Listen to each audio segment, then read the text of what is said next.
through the course of the day. But in the sunshine, temperatures reaching around 23 or 24 once again. And very similar conditions as we go into the weekend. Lots of dry and bright weather.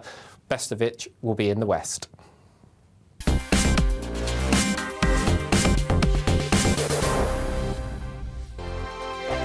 First and foremost, I am a GB News fan, and I was before I was working here. Just love the fact that we're asking the questions that a lot of establishment media won't ask. With a bit of a twist, we not only want to inform you, but we want to keep you entertained. It's worth the drive because you get in and the team's all ready and waiting, they're itching to go, and it's a proper little family. GB News is the People's Channel. It's the audience that makes the programme sing. We're giving our viewers and our listeners a voice. I see the thousands of your letters, tweets, emails, you name it, coming in. Britain is broken.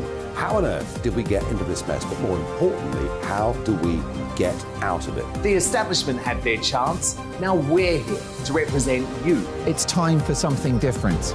It's time for GB News. I'm very patriotic. I believe in Britain. Our best days lie ahead. Britain's watching. Britain's watching. Join us here on GB News. The People's Channel. Britain's news channel.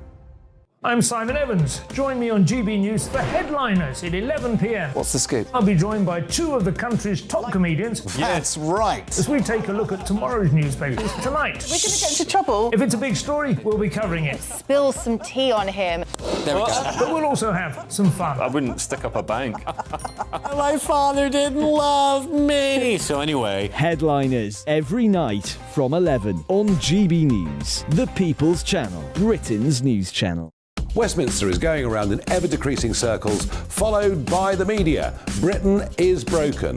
How on earth did we get into this mess? But more importantly, how do we get out of it? Join me at 7 p.m, Mondays to Thursdays on Farage, here on GB News. We will have open, rational debate. We've got to work out how Britain moves forward from this. Join us here on GB News, the People's Channel. Britain is watching.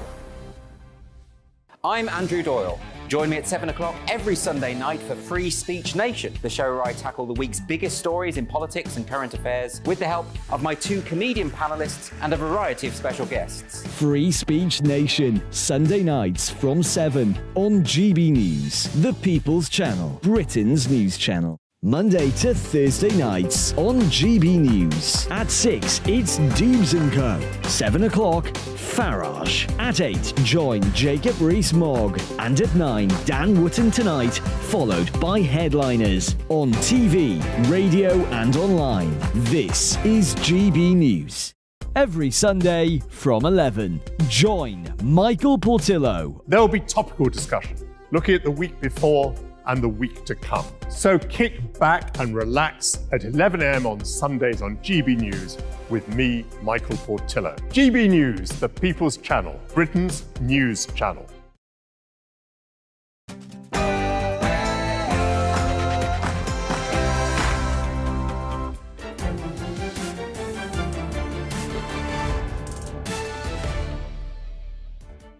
Hello, good evening. It's me, Jacob Rees-Mogg, on State of the Nation tonight. Britain's first post-Brexit trade deal takes effect with our dear friends down under. We're well on our way to cheaper produce for British consumers. But why not unilaterally slash tariffs on food across the board to hasten the process? And what a load of rubbish, or recycling, I should say. Households are set to be discouraged from recycling owing to a problem now known as wish cycling. Are people finally rebelling against the zealotry of the green agenda? And can we trust the National Trust to preserve and protect our historical artefacts? Absolutely not. The chairman has announced it's developing a restitution policy which has called into question all sorts of treasures amassed by the empire and given to the trust. Plus, former Russian President Dmitry Medvedev has hit back at the Foreign Secretary after he appeared to endorse a Ukrainian counteroffensive on Russian soil. In Moscow, in fact. This is a clear threat to British officials. State of the Nation starts now.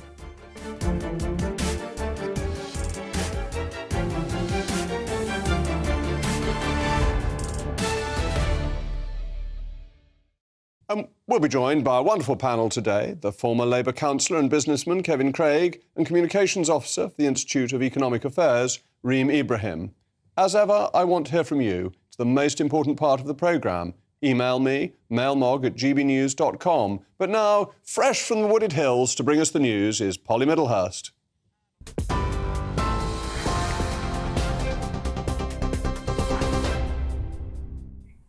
Jacob, thank you. The top story tonight. ITV has had to order an external review following the television presenter Philip Schofield's statement and departure from the morning TV show called This Morning.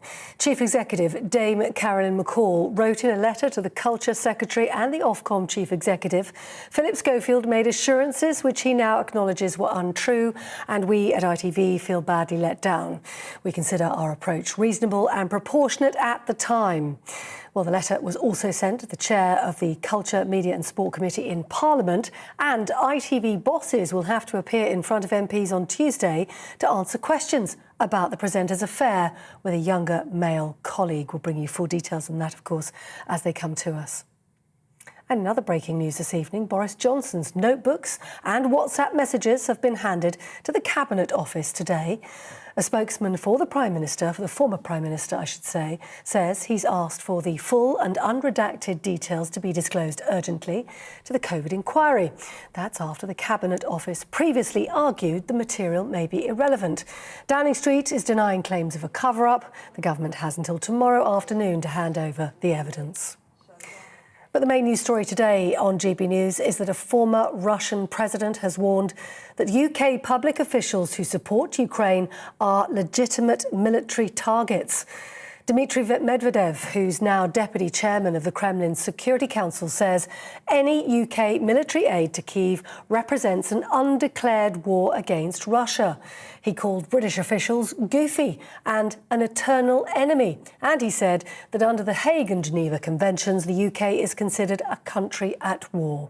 Former British Army Colonel Hamish de Bretton-Gordon told GB News earlier the comments aren't anything to be worried about.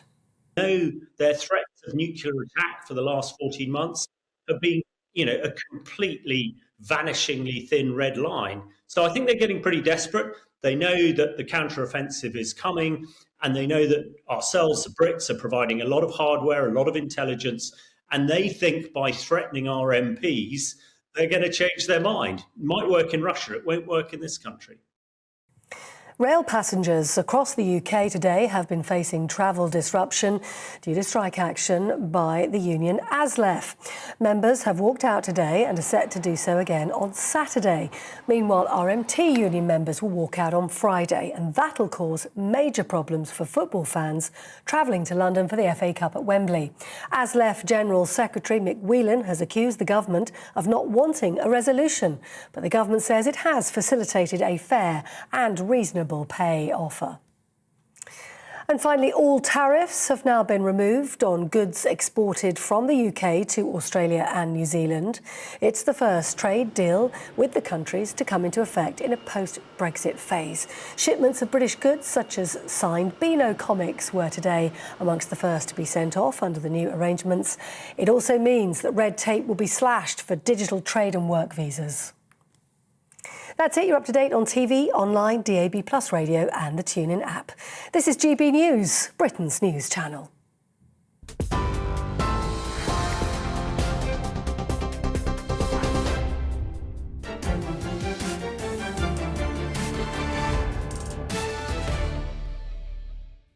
Before we get down to the main business of today, once again, we've got to talk about the great Boris Johnson, another non-story. This past week, a series of events unfolded whereby the COVID inquiry, chaired by Baroness Hallett, demanded the Cabinet Office handed over Boris Johnson's WhatsApp messages from the time period spanning the duration of the pandemic. The Cabinet Office resisted these demands and insisted the inquiry did not have the powers to request, quote, unambiguously irrelevant information that is beyond the scope of this investigation. Meanwhile, Boris himself insisted he had no hesitation over the handing over of the messages. The deadline for the submission was set at 4 o'clock yesterday, but then was moved to Thursday after the Cabinet Office claimed the messages were missing. But as it happens, Boris Johnson has now handed the messages to the Cabinet Office himself and suggested they hand them to the inquiry urgently. So there we are. Unfortunately, the real problem is the inquiry, which is getting bogged down in gossip and trivia. It needs to get on with the task at hand. Otherwise, we will all have died of old age before its report is published. As Harold Wilson once said, The inquiry takes minutes and wastes years. The whole thing seems, as the man himself once said, like one great big inverted pyramid of piffle. But from today, the first post-Brexit trade deal takes effect with Australia and New Zealand. This will see, over a period of 10 years, all trade tariffs removed between our respective countries, making produce cheaper for British consumers. The trade deal, along with more broadly our membership of the Trans-Pacific Partnership, is the basis of Britain's global future. The TPP peace bloc, of which Australia and New Zealand are a part, is projected to make up a quarter of the world's GDP by 2050. At the same point, the EU is projected to shrivel to 10%. But why not follow through with this approach and unilaterally slash tariffs across the board? The Chancellor, little noticed, got rid of 200 of them at the end of last year. But in the second quarter of the 19th century, there was a campaign across the country against the Corn Laws. The Corn Laws were protections put in place by the state to favour domestic producers and the wealthy landowners. But as a result of tariffs, the price of a quarter of grain reached 80 shillings. Bread became expensive. We were at the risk of people not being able to afford to feed themselves. But as the importance of the landed classes declined in Parliament after the 1832 Reform Bill, the clamour for cheap bread became louder and louder and more resonant. Robert Peel was convinced of this argument. Interestingly, he was one day sitting in the House of Commons and he was meant to reply to the debate. And he was so convinced by what the opposition had said that he turned to a fellow minister and said, "You'd better reply because I can't, I'm convinced." How often does that happen in this age, that the argument really changes people's mind? But he did away with the protections, which meant that food could become affordable again. Now that we have left the EU, the British people have their sovereignty back. And like those anti-Corn Law campaigners, the British people should now have the right to do away with protectionism and have cheaper food from around the world. This is the promise of Brexit. We became the free trade nation when we got rid of the Corn Laws. It made us prosperous for decades. It made the less well-off better off. Unilaterally removing tariffs is the modern-day equivalent. We must remember competition is good for our farmers, as are lower prices for our consumers. But of course, I want to know what you think. Mailmog at gbnews.com. And I'm delighted to be joined by Neil Parish, a farmer and former Conservative MP, former Conservative MEP. Neil, we've got high prices, we've got high inflation. Isn't it time we got rid of protectionist tariffs? Provided we trade, Jacob, as you know, in the same commodity. And of course, I've always been, as you know, a great champion of British farming, British standards, both environment and animal welfare standards. So, I mean, our Australian and New Zealand cousins, much of their production is very similar to our own, some not as good. But, you know, we accept that. And I think we can trade quite successfully with them. And I think most people want to see us do a trade deal. But what we must be careful of is that we don't stop our great grass-fed beef and lamb. I'm on a dairy farm down in Devon with some friends tonight, organic farmers, look after the pastures, look after the countryside. So, just be careful that we don't actually bring in a lot of cheaper food that is not of the same quality. Most of what comes from New Zealand and Australia does meet our standards. But some of the Australian beef is a little bit too intensely reared, but, we can deal with it. Neil, shouldn't this be a choice for consumers, that some people want to buy organic food, some people simply think that organic food is more expensive, not good value for money, and are quite happy to have less expensive food? Can't we rely on consumers to make these choices for themselves? As long as you've got clear labelling, people will know. Oh, but definitely, Jacob. And I think, organic is good for some people. You take poultry meat, there's very good non-organic poultry meat as well as organic. So, yes, make the choice, but let's make sure that we do have good standards of animal welfare across the world. And so what I would just say to you very politely, as we do these trade deals, just make sure that we're not going to actually undermine the great farming that we have in this country, because it's not just about farming, it's about holding that carbon in the soil. Permanent pasture holds as much carbon as trees up to 20 years old. So, let's be careful as we go forward. Let's divide this issue up, because I think there are two things which we don't want to conflate. One is standards and the other is tariffs. If we accept food from a country, we have clearly said that its standards are good enough, in which case we shouldn't have any tariffs because they just put costs up for consumers. It's only if we think the food is dangerously produced that we should stop it coming in. Is that correct? Is that your view? It's certainly mine.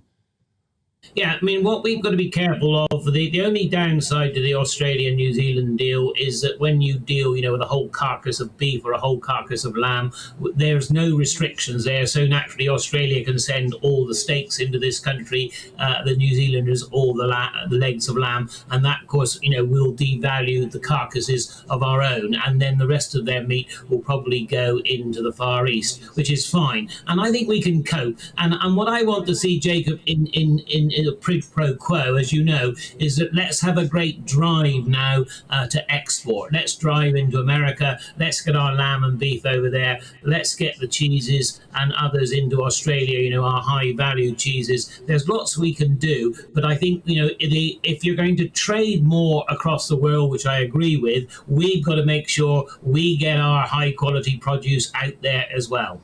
And isn't the time to get rid of tariffs when prices are high? Because that's when producers are in a position to be able to afford it with least pain, and it's most beneficial to consumers. So actually, now is the time for the government to be bold and say, we are getting rid of tariffs on goods coming into this country. They're bad economically for consumers. Producers can cope because of high prices currently, and that this boldness would be very economically beneficial. Yes, I mean, the tariffs do keep prices up, and that you need to reduce. What you've got to be careful of at the moment, it's almost impossible, unfortunately, to produce cheap food, because your input cost, your cost of your fertilizers, the cost of fuel, cost of labor, cost of virtually everything you use on the farm today is extremely expensive. So yes, we can get more efficient, but in the end, if we can get costs down, energy costs, all of these things coming down, that will bring the price of food down, and it will also mean that we can maintain a living for our great farmers in this country. So it can be done and will be done, and I think most farmers take a positive view of life, but costs are very high at the moment, so let's make sure we keep our farming going and we can get prices down into the future, but at the moment it's quite difficult. Neil, I also agree with you that it's time to have a big export drive, but isn't it also time to help farmers by deregulating? Wasn't that one of the things we promised with Brexit, was that we're no longer tied into common agricultural policy? I think we've already got rid of the 3-crop rule and things like that, but there are more opportunities to make our own farmers more competitive by deregulating them. Yes, I mean, Jacob, there's a lot to be done if we're going to properly deregulate. The farmers really haven't seen the benefit of deregulation yet at all. You'll find that DEFRA has managed to bring up many of its own rules, the Environment Agency, everybody else. We want a clean environment, but we must be careful not to make it too bureaucratic. So there's a lot of work to be done. We haven't delivered on it yet. I'm sure we can, and farmers would appreciate that, because you've got to have a combination of trying to reduce costs if you're going to make farming more efficient. But the trouble is, many of the taxes we put on now, many of the green taxes, rightly or wrongly, do actually add costs, don't reduce them. And so if you want cheaper food, let's be careful, and deregulation is fine if we actually deliver on it. And I would say to you quite bluntly, so far we have not. And this is going to be something we're discussing later, that it seems people are getting fed up with green charges being put on things. We've seen it in Germany, we're seeing it in the Netherlands, I think we're seeing it here too, and that people are very happy to be green when they're prosperous, but when times are hard and prices are rising, they don't want higher costs coming from the green propaganda machine. That's right. Green works well when you can actually get the cost of, solar panels down, the cost of wind turbines down, and you can get efficient electricity being produced by green power. That works very well. But what we've got to be careful of is we just don't lob a tax on our electricity bills and others, which then actually find it very difficult to deliver it for people to pay when the cost of living, energy, the Russian invasion of Ukraine and everything that is done to drive energy prices up. And this also drives food up. And of course, the war in Ukraine has also had an effect on food prices. I mean, 40% of our sunflower oil, for instance, of the world's sunflower oil actually comes from the Ukraine. So it's amazing how these things have a real knock-on effect. So that's We're a very integrated market. That's important to remember. Thank you so much, Neil. You're lucky to be in Somerset, where the sun is, as always, shining. Remember, we want to hear your thoughts. mailmog@gbnews.com. Coming up, why you can't trust the National Trust. It's untrustworthy. And don't forget, could British officials now be under threat from Russian fire? A former Russian president seems to think or want it to be so. First and foremost, I'm a GB News fan, and I was before I was working here. Just love the fact that we're asking the questions that a lot of establishment media won't ask. With a bit of a twist, we not only want to inform you, but we want to keep you entertained. It's worth the drive because you get in and the team's all ready and waiting, they're itching to go, and it's a proper little family. GB News is the People's Channel. It's the audience that makes the programme sing. We're giving our viewers and our listeners a voice. I see the thousands of your letters, tweets, emails, you name it, coming in. Britain is broken. How on earth did we get into this mess? But more importantly, how do we get out of it? The establishment had their chance. Now we're here to represent you. It's time for something different. It's time for GB News. I'm very patriotic. I believe in Britain. Our best days lie ahead. Britain's watching. Britain's watching. Join us here on GB News. The People's Channel. Britain's news channel. I'm Simon Evans. Join me on GB News for Headliners at 11 p.m. What's the scoop? I'll be joined by two of the country's top comedians. That's right. As we take a look at tomorrow's newspapers tonight. We're going to get into trouble. If it's a big story, we'll be covering it. Spill some tea on him. There we go. But we'll also have some fun. I wouldn't stick up a bank. My father didn't love me. So anyway. Headliners every night from 11 on GB News, the People's Channel, Britain's news channel. Westminster is going around in ever-decreasing circles, followed by the media. Britain is broken. How on earth did we get into this mess? But more importantly, how do we get out of it? Join me at 7 p.m, Mondays to Thursdays on Farage. Here on GB News, we will have open, rational debate. We've got to work out how Britain moves forward from this. Join us here on GB News, the People's Channel. Britain is watching. I'm Andrew Doyle. Join me at 7 o'clock every Sunday night for Free Speech Nation, the show where I tackle the week's biggest stories in politics and current affairs with the help of my two comedian panellists and a variety of special guests. Free Speech Nation, Sunday nights from 7 on GB News, the People's Channel, Britain's news channel. Monday to Thursday nights on GB News. At 6, it's Dubes & Co. 7 o'clock, Farage. At 8, join Jacob Rees-Mogg. And at 9, Dan Wootton Tonight, followed by Headliners. On TV, radio and online. This is GB News. Every Sunday from 11, join Michael Portillo. There will be topical discussion, looking at the week before and the week to come. So kick back and relax at 11 a.m. on Sundays on GB News with me, Michael Portillo. GB News, the People's Channel, Britain's news channel.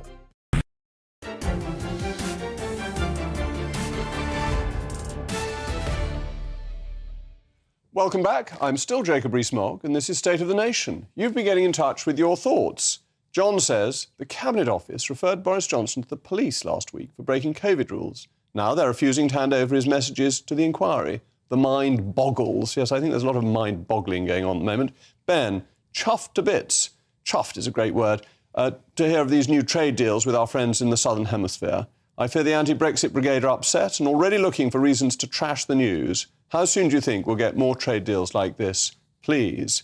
Well, we've got the TPPPP, etc., coming up, which is really important.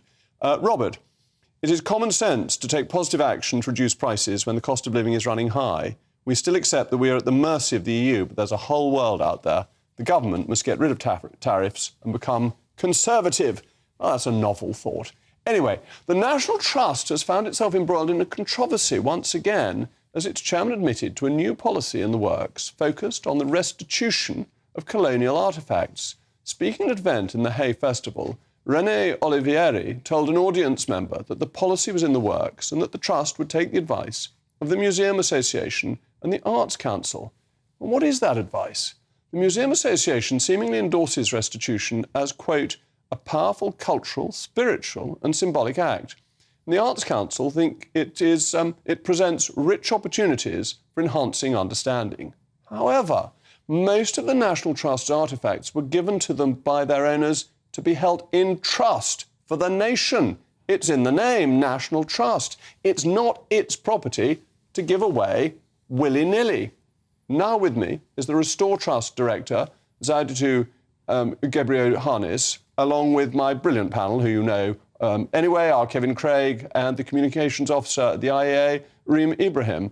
Zaidatu, thank you so much for coming in. Thank you very much. You've been working for Restore, aiming to restore trust. Yes. But doesn't this just slam trust? Because if items have been given to be held for the nation by families in the past, they didn't give them away so the National Trust could then just hand them over to anyone they felt like. Yes, exactly. And this statement by René Olivieri has raised a lot of questions because actually listening to the event, the audience member asked him what would happen to these Southeast Asian artefacts at Powers Castle. And instead of, I mean, he didn't answer the question at all. He just said that the National Trust had was coming up with a new policy. We have no idea what this new policy looks like, and this is the first we're hearing about it. So it's. And you wonder, how do they work out who on earth to give these things back to? Because they don't belong to a geographic area. They belonged to previous rulers, by and large, who may have ancestors, but do we wish to enrich the remote ancestor of distant rulers? Or why don't we just keep them safe as our property as they are? Well, and this comes back to the point you're making, which is that the National Trust is there to be preserving these things for the nation. They're acting as though they're private owners of property who can do whatever they like with it, whereas in fact they're meant to be safeguarding these things. They're meant to be a custodian, and I'm afraid this is just the latest in a whole line of things they're doing. And the National Trust is set up by Act of Parliament. Yes. Does it have the right to give away things it has been given? Well, the National Trust Act states that the National Trust exists to protect these, the nation's natural and built heritage and the collections within the houses forever. So it's very clear on it, and to preserve it for the nation, which does not mean giving them away. So, with a bit of luck, it'll be illegal. Kevin, are you in favour of this type of restitution, or do you think that goods that have been handed over to a national body, they're going to be given back to anyone? They should be given back to the families who handed them over. Well, you've come in on this argument from a very particular angle, guys, because this stems from as I understand it, this debate. You could look at it a different way, and you could look at it that the democratically elected leader of India, Mr. Modi, has stated that there are some artefacts that our amazing country nicked back in the day, and he wants them back. So, in principle, are we against the idea that items that our wonderful country stole should be returned? We're not against that, are we? Well, the question is, who did we steal them from? Well, we didn't steal them from a democratic Indian government. We stole them from India. They were nicked from India. They didn't belong. They were. Who did they belong? What? One of our major crown jewels was nicked from the Indian people. Wasn't nicked, so the Kohinoor in particular. That's it. Thank you. The Kohinoor in particular is the exact same argument with this particular issue, and that is of course why it wasn't used in the coronation. The problem, as you say, Jacob, is that the question of where these jewels actually came from comes into question. India. Who they ought to be returned to. Another question comes into it, because how are these actually going to be stored in India? We've actually returned things in the past and they haven't been put on display. The Kohinoor is in display in the Tower of London. You don't trust the Indians to take care of it? But Kevin, surely they belong to the Indian princely families if they belong to anybody. They don't belong to India as the state. They never belonged to India as the state, because India as the state didn't exist. Yeah, but that's kind of a very well put argument, but essentially... Thank you. It's lovely, but let's go back to basics, to coin a phrase. The head of India's government has stated, you, the Brits, you took those off us without permission and we got them back. It was India. Can I just raise... us. There isn't an us. What do you mean there wasn't India? Pakistan and Afghanistan also lay claim to the Kohinoor diamond. It's not one of those clear-cut cases at all. And I think... Well, it's not ours, though, is it? Well, it's actually... Is it ours? Taliban. It's clearly ours. The Taliban have a claim to have a claim for the Kohinoor diamond. So the fact of the matter is is. There You're is not comparing no the Taliban with the democratically elected leader of India? I am not. What I am saying okay. is that they both have they claim to have this historic link. The Afghanistanis had it for about 50 years. So this is the same exact issue with the National Trust. Fundamentally, we don't know exactly where these should be returned to, so to speak. But also, we actually don't know if they were stolen in the first place. The Kohinoor was actually, officially at least, gifted to the UK. Yeah, I mean, I think in principle, you know, the idea that our wonderful country that I think all of us love, part of our history did involve in colonisation, going around the world and nicking bits and pieces. We didn't nick lots of them. We bought. Lots of them we paid the then owners for. I thought you liked historical novels, Wilbur Smith, George MacDonald Fraser, it's all in there. Were the owners not allowed to sell them? Where stuff was sold, OK, and I'm not saying every item, but in print, are we saying that nothing should ever be returned? The Elgin marbles were approved to be removed by the Ottoman Sultan. It was done completely legally by the then ruling state. But Jacob, you can't use historical regimes as a barometer of good judgment. Well, I can, because then how else would we? To? I mean, how... You say it's stolen, I'm saying it's a legal process. Can I just give an example of one that was acquired by legal process and the National Trust are saying that they're going to give it back? With Clarendon House, which is controversial on so many for so many reasons, there is in the estate there is a Maori hut which was acquired through very legal means by former Lord Onslow, who was given it by the Maori people themselves. Now the National Trust is saying they're going to give that Maori hut back.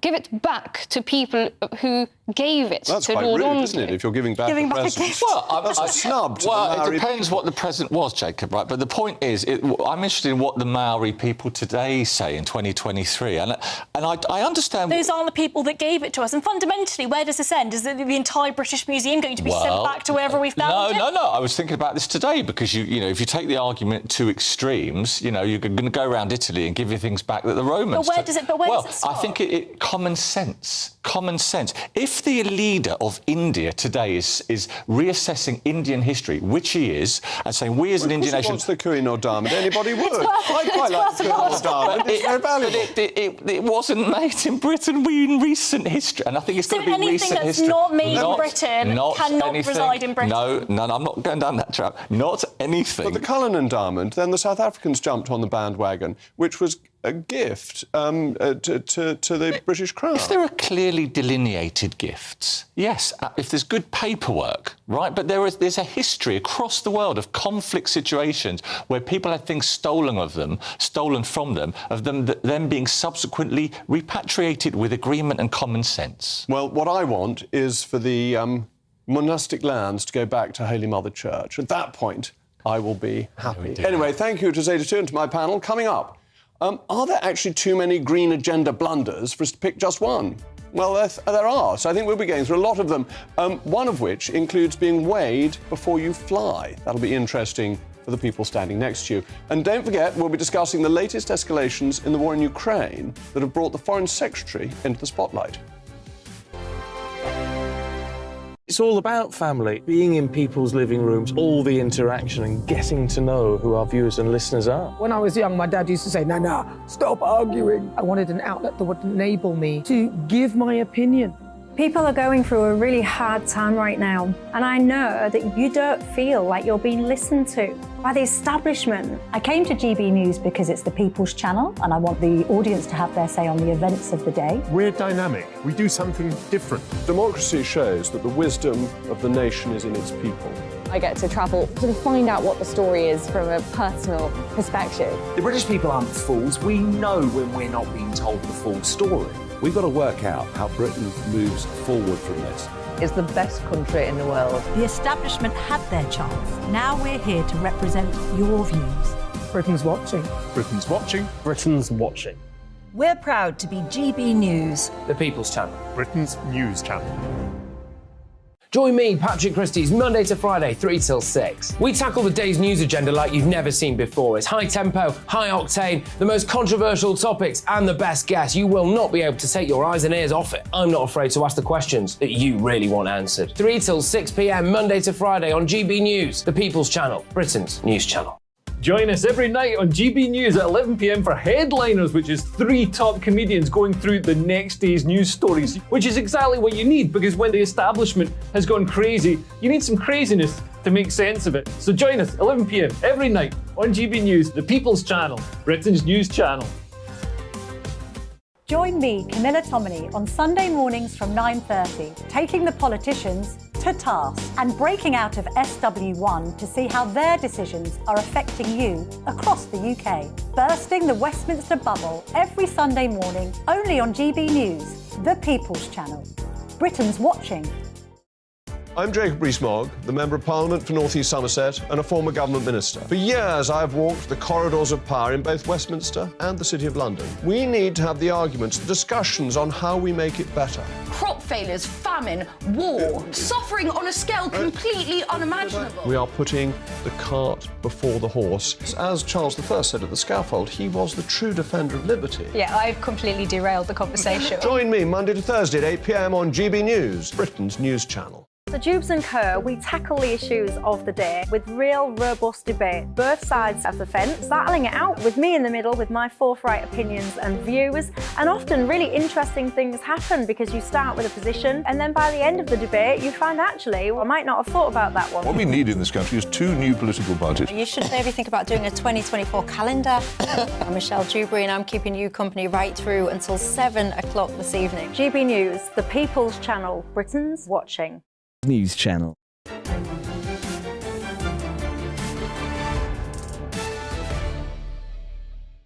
Welcome back. I remain Jacob Rees-Mogg, and you've been getting in touch with your thoughts. Jeff, Jacob, would you trust the Greeks with the Elgin marbles? Good question. Nicholas, invariably Elgin and the marbles will crop up. Nicholas, you are the Nostradamus of GB News. As Lord Elgin paid a handsome fortune for the marbles to save them from almost certain destruction, will those demanding their return compensate the survivors of Lord Elgin, his heirs and successors-in-law? And Alexander says, surely if the British artefacts were stolen, we would want them back too. So perhaps we'll have the United States back, because that used to belong to us until 1776. Venice canals. I don't think Venice ever belonged to us, but anyway, their canals have turned green. But the Netherlands and Germany seem to be sick of environmentalism, and perhaps we are too. In Germany, to reach its climate targets, its government is set to ban the installation of gas and oil-fired boilers whilst its people navigate themselves through a financial crisis. In the Netherlands, the Farmers' Party took the upper house by storm as the government, under orders from Brussels, we've heard of them before, took measures to put farmers out of business in aid of the environment. Even here, ministers are getting in a frightful muddle over recycling. A few weeks ago, they wanted us to use 7 bins. But now they're suggesting we do less recycling. Yes, you, dear viewer, are at fault for recycling a crisp packet that has a recycling symbol on it. According to the standard system, packaging labels are misleading and a lot of them can't be taken at face value. How much longer can we do this green dance? I'm joined by my brilliant panel, the former Labour councillor, Kevin Craig, and businessman, and communications officer at the IEA, Reem Ibrahim. Reem, do you think people are getting fed up with greenness being rammed down their throats, that when the economy was going well, when energy prices were low, people didn't really mind, but now energy prices are high, cost of living's rising, people are fed up with having green costs piled on them? I think you're absolutely right. And at the moment with the Green Levy, that is obviously adding to energy bills. Unfortunately, the government have introduced the energy price guarantee, which is a sort of socialist blanket approach to energy policy. It means that effectively Rishi Sunak's got his energy bill subsidised by the state as well as everybody else, and those that are especially the most vulnerable. It was a brilliant idea. I implemented it as energy minister, but never mind. Terrible idea, Jacob. To one side. But what I will say is that, we've seen with recycling, I think it's 84% of households actually recycle incorrectly. So, if we are going to be recycling, we should be doing it properly. And I am actually in favour of this push in order for people to be doing it properly, so that actually it costs less for the state. Because unfortunately, a lot of this money is being used to separate a lot of that recycling that is being done incorrectly. It would be better if us consumers were actually more well educated on this issue. Kevin, come on, we've got the lefty view that we should recycle better and that the government should tell us precisely what to do with everything we throw away. Can't we have a little bit of freedom and just let people get on with that? Well, it's the first thing that's come out of the mouth of a spokesperson for the IEA that I've agreed with in the last 12 months, which is that recycling is a good thing. And if you look at there's an incredible waste management organisation called BIFA in this country, and they endorse your point that too many people are recycling material that can't be used, contaminates the process. I think, Jacob, to answer your question, the British public are not fed up of however you characterised it. 8 out of 10 Brits are worried about climate warming. Some people, though, are also worried, which is interesting about the European example, about things going too fast. And I think that's a fair point, because I know you like to hear about Ed Miliband, and Ed Miliband says a lot. Ed said to me the other day, I'm worried about the end of the world, but we also know that people are worried about the end of the month and the money in their pocket. So interesting things in Europe. Well, you see, I think that's really important, and there may be some common ground, because I think the datelines that are being set are too ambitious, that getting rid of petrol cars by 2030, the German approach to get rid of gas boilers, I think, by the end of this year, is just unrealistic, and that if you go too fast, people won't be able to afford it, they won't do it, and will damage the whole green agenda. I think on recycling, that interfering in what people are doing in their kitchens is just annoying. It's not interfering. Come on, Jacob. The 7 bins thing was stupid. Get it right. Idea. Green waste, you know, plastics, wood, you know. Don't be too embarrassed if you just put it in the bin if it can't be recycled. Sorry? Don't be embarrassed about just putting it in the bin if it can't be recycled. Yeah, absolutely. Because they try and shame people. That's what they're trying to say. I think we all agree on that. I think fundamentally this is about educating consumers. Yeah. And whilst I think that the state shouldn't be sort of telling people what they can and cannot do, that this isn't actually what's happening. The state isn't telling anybody what they can and cannot recycle. The government isn't knocking on your door and telling you that you have to separate these goods. But what they are saying is... But they did want to. With these 7 bins, they wanted to tell you what you had to put in each bin and fine you if you got it wrong. And unfortunately, this is because the council run our bin collection services. Actually, if we look at a lot of these private organisations that do this much better, actually, in a sense, what will happen is first of all, it's done more efficiently. Your bins will actually be collected on time, not run by the council at the mercy of them, those sort of bureaucrats. But also, it means that you, as an individual, get to choose how you recycle. And so many people, 84% of households, are getting this incorrect. And if we're sort of talking about the way that this has actually impacted their finances, we need to ensure that these people are actually able to recycle effectively, or, of course, don't recycle at all because it is costing them so much. Yeah, I mean, a lot of that is good sense. Today's story is actually about helping British people to recycle more effectively. It's not about the nanny state. It's not about interfering. It's about getting things right for a better planet. And Kevin, we're relying on you to persuade Mr Miliband that we've got to do it at the right speed and not to go too fast. Well, thank you to my brilliant panel, but the vain among you are going to have to diet before going on New Zealand Air. New Zealand is reportedly going to weigh its passengers, probably in kilograms. I don't weigh kilograms, I weigh in stones and pounds. Anyway, travelling internationally starting this June. Of course, this has everything to do with mitigating the environmental harm that each flight has on the planet. Has New Zealand taken this too far? Well, do you think being weighed before you go on a flight is a good idea? I actually think it is. I mean, a lot of these are private companies that sort of actually decided that this is the right way forward. And I think that, you know, within a free market, these businesses should be able to do so. Fundamentally, somebody that weighs more will weigh more on the plane and then they won't. And I think that actually what we should happen is we should be weighed with our baggage that is sort of going on the plane as well, so that it's all sort of calculated together. We can charge people more if they're a little bit overweight. I think this is the best story in the British media in the last 24 hours, quite frankly. And I worry that if I have to go through this before my holiday and then on the way back, then that's all sorts of problems, because you normally put on weight, don't you, if you've had a really good time. But I mean, it's common sense, but the idea of people being singled out, you know, because they might be a little bit bigger, feels slightly uncomfortable. Oh, look, if you've eaten too much and you're a little bit overweight, you've got to pay more. You cost the airline more. You should be paying more for your ticket. Right, with exceptions if you're big for medical reasons. No, if you're big, then you cost more. I mean, it's the same, you know, with so you're health charged problems. to fly per pound, like the bags.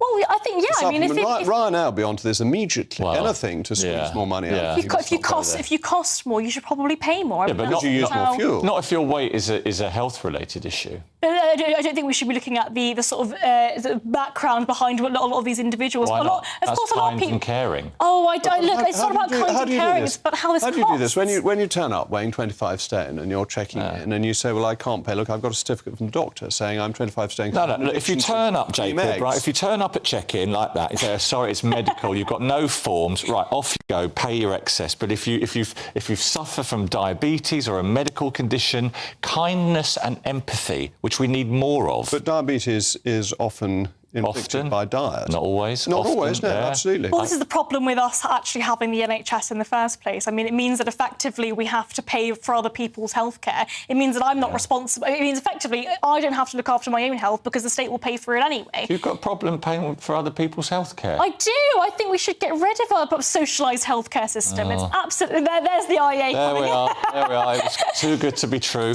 Well, we've had the most right-wing argument coming from Kevin, which is that you should be pay per pound for your flight and encourage people to lose weight. But thank you to my panel for that. After the break, the latest escalations in the war in Ukraine have led to a direct threat to British officials.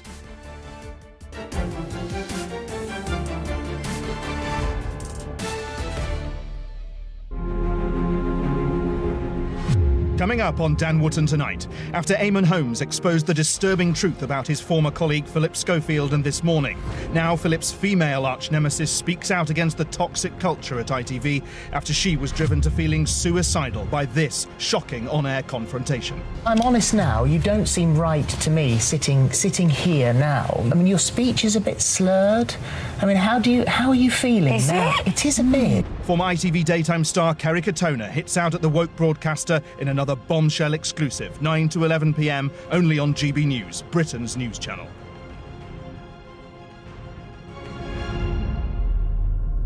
I joined GB News because I was sick and tired of not hearing my views being represented, not just mine, but so many people that I knew and spoke to. I just couldn't get my voice out there. I couldn't say anything. I couldn't do anything. Whatever the narrative was, I kind of had to follow it. GB News is there to provide a voice for those who have been ignored by the establishment media. We think different things, we've got a different style. GB News is here to be optimistic and positive about the future. It's real kind of dynamic and flowing, with the audience very much at the heart of it, like a big family.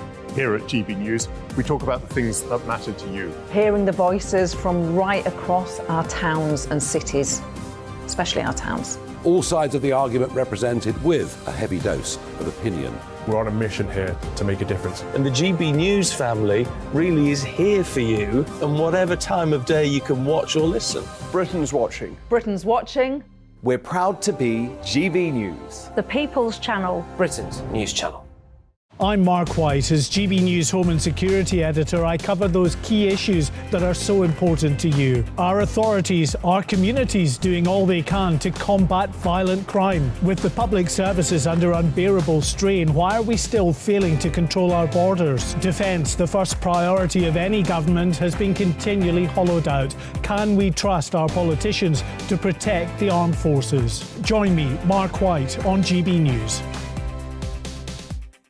Monday to Thursday, 9 p.m. till 11 p.m. Join me, Dan Wootton. I'll bring you the sharpest takes and hottest debates. Do you not believe in prisons? I don't believe in prisons. I'm completely stunned. I guarantee you there'll be no spin, no bias, no censorship. I actually was personally quite offended by it. And no reason to go to bed. So I guess they've always been quite woke. That's Dan Wootton tonight on TV, radio and online. Monday to Thursday from 9 p.m. till 11 p.m. on GB News. The People's Channel, Britain's news channel. You've probably seen politicians interviewed 1,000 times, but we do it differently. We find out who they really are, we don't shout, we chat, and hopefully we bring a bit of light, not just heat. Did you know Kate Moss? Apparently. Do you have a pair of jeans or a pair of jeans? No, of course I don't. What would I do with them? My friends are like, oh my God, what's she doing now? Join me every Sunday at 6 for Gloria Meets, only on GB News, the People's Channel, Britain's news channel. Start the day with GB News. We catch up on all the big stories you didn't hear the night before. And take a look at what the world's talking about this morning. That's right, Monday to Thursdays from 6 o'clock. It's Breakfast with Eamon and Isabel. Straight after breakfast, join us, Bev Turner and Andrew Pearce. We're going to take you through till noon. We'll be tackling the big topics of the day, including the things that the other channels just won't talk about. If it's happening here. Wake up to mornings on GB News, the People's Channel. Britain's news channel.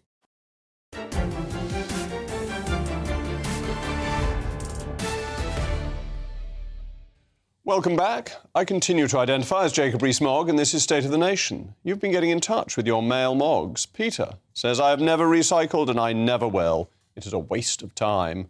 Alfie, why don't we implement the Swedish system of 9 bins, and a few more whilst we're at it? What could go wrong? And Alice, why not weigh passengers? Sounds like a brilliant way of deterring obesity. Just yesterday, a series of alleged Ukrainian drone strikes hit Moscow, which saw the Kremlin, the very embarrassed Kremlin, promptly lash out, labelling them as terrorist attacks. The strikes took place across the Russian capital, hitting a number of residential areas, although authorities have claimed there were no casualties. In what appears to be a bifurcation in US-UK consensus on the Ukrainian counteroffensive on Russian territory, the Foreign Secretary, James Cleverly, declared his support for the attacks when speaking in Estonia, branding them as a force for undermining Russia's war in Ukraine. Meanwhile, the US State Department said it generally did not support attacks within Russia's borders. But perhaps most concerningly of all, former Russia President and Putin stooge Dmitry Medvedev, in response to the Foreign Secretary's comments, said that British officials are legitimate military targets before going on a bizarre diatribe against Britain, calling us an eternal enemy, and then ironically invoking international law, not a subject Russia's very hot on. We're now past the one-year mark of Vladimir Putin's invasion of Ukraine, and as predicted, the conflict has descended into a war of attrition. But what do these latest escalations mean for the UK? Well, I hope my next guest, Mary Dejevsky, former foreign correspondent in Moscow, may have some answers for us. Mary, thank you so much for joining us.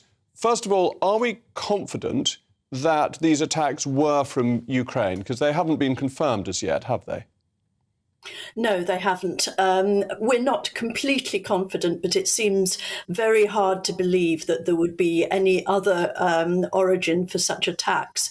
And the way that the Kiev government and Zelensky phrased it, they said that it wasn't directly the responsibility of Kiev, which is a lot closer than they've come in the recent past to not denying involvement in these sort of attacks.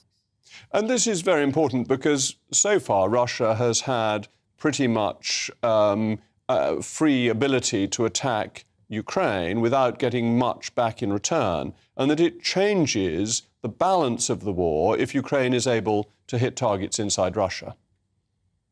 Yes, we've been watching over the last couple of months, really. There seem to have been an increased number of attacks of various sorts, small-scale sabotage, derailing trains, attacks on oil refineries, munition dumped, a small incursion across the border into Russia proper, and the flying of the drones over the Kremlin, which we had a month ago, and now the actual drone attack on Moscow suburbs. So we've seen more and more incursions, if you like, of different ways into Russia proper. And how big a humiliation is this for Putin and for Russia? Surely the Russian bear must be very embarrassed that a country it thought it could invade and take over pretty quickly is able not only to strike back, but to strike back at the heart of its capital city. No, I think the symbolism of this is far, far more important so far than almost any other aspect of it, because it shows the vulnerability of Russia. And I think one of the reasons why, it may look from here as though Russia's using some quite strong rhetoric, but if you think where it's coming from, it's not coming from the Kremlin proper. And I think that reflects an interesting, as it were, division of responsibility, that for President Putin to get too exercised about this in front of the Russian people, you're right, there is a huge aspect of embarrassment here.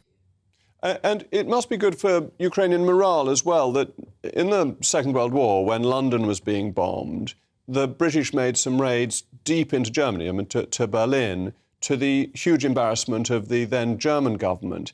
And that was very well received, obviously, by the British people when they were under attack. It didn't change the war, but at least it boosted morale and showed that we could fight back. Do you think the same is happening in Ukraine? I think there's something very, very, very similar going on because, again, the actual effect of these attacks in military terms is so far quite small. But in symbolic terms, as a gesture, it's huge, and it sends a signal back to Ukraine, as you say, and it lifts morale. But of course, there are huge risks here as well, because striking into Russia proper almost encourages a Russian response because it's something qualitatively different from what we've been seeing until now. But James Cleverly, the Foreign Secretary, is right, isn't he, to be backing Ukraine in doing this. There's the precedent of us having done it in the Second World War, but also Ukraine is entitled to do this under international law, that if somebody is bombing you, you are entitled as a rule of self-defence to fight back, and that therefore the British government must be right, and it's a pity the State Department isn't being more supportive. Well, I think there are two slightly different things going on here. Yes, in legal terms, James Cleverly was quite right to say what he did, that Ukraine is entitled to strike back and to strike at military targets and targets that could be threatening to Ukraine on the other side of the border. That is entirely true. But in the rather nice phrase that we've heard in a very different context, it may be legal, but is it wise? And I think this is where the Americans come in, because they, of course, have been the chief arms suppliers to Ukraine. And they've set, very publicly as well as privately, very specific conditions that what they supply to Ukraine must not be used to strike Russia proper. It must be used to defend Ukraine inside Ukraine's boundaries. And this means that if there's any ambiguity here, that it's not clear.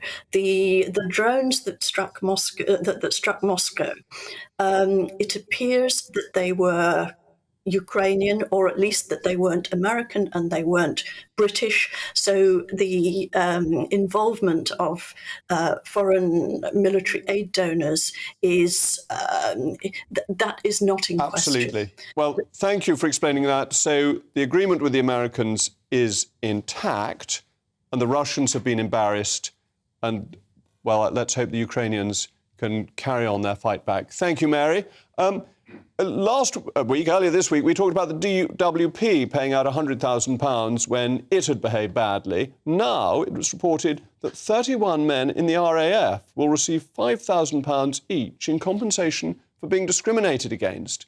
Leaked emails revealed that the men looking to join the RAF were described as useless white male pilots. This comes after months of controversy as the RAF hardened its push for a higher ratio of ethnic minorities and females within the force. Contrasting reports suggested that its well-intentioned efforts to improve diversity did not discriminate against white men. Well, the proof is in the pudding. Speaking of sweet treats, that's all from us. But up next, it's Professor Dan Wootton. Professor, are you, and I think you're the professor of Holly and Phil studies, are you going to be telling us more about this extraordinary saga? Yeah, maybe I should just pack up and leave, though, given I'm just a useless white man, Jacob. We do have Lee Anderson on that story, by the way, coming up, which will be great. But yes, big developments today. ITV launching this external investigation. Kerry Katona, now she is a long-time critic of Philip Schofield and a regular on ATV Daytime. She's opening up about her experiences at that toxic channel. Well, it's absolutely gripping stuff, Dan. That's all coming up after the weather. I'll be back on tomorrow at 8 o'clock. I'm Jacob Rees-Mogg. This has been State of the Nation, and let's hope the sun is shining at Lord's tomorrow. Hello there, welcome to your latest GB News weather forecast on the Met Office. I'm Craig Snow. Well, as we head into summer, for most of us it should be dry and settled. Best of the sunshine out towards the west, and it's all down to this area of high pressure keeping things firmly settled across the UK. Weak weather fronts across the far north will just give the odd spot of rain here and there, but for most, as I mentioned, dry and settled, and that's how we will end Wednesday. Lots of clear skies out towards the west, however in the